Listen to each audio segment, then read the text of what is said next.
সুখের ও আরামের হয়, তখন মানুষ প্রায়শই জাগতিক ভোগ বিলাসে এতটাই মগ্ন হয়ে যায় যে ঈশ্বরের কথা তার মনেই থাকে না। কিন্তু যখন দুঃখ আসে, যখন কঠিনয় ঘিরে ধরে, যখন সমস্ত অবলম্বন ভেঙে যায়, তখন মানুষ তার নিজের সীমাবদ্ধতা, নিজের দুর্বলতা এবং সংসারের নশ্বরতা উপলব্ধি করতে পারে। এমন কঠিন পরিস্থিতিতেই সে ঈশ্বরের অসীম শক্তি ও করুণার আশ্রয় খোঁজার প্রেরণা পায়।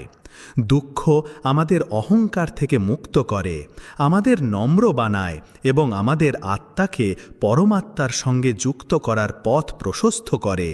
এই অর্থে দুঃখ এক কঠোর কিন্তু সোচ্চা বন্ধু, যা আমাদের পরম সত্যের দিকে নিয়ে যায়।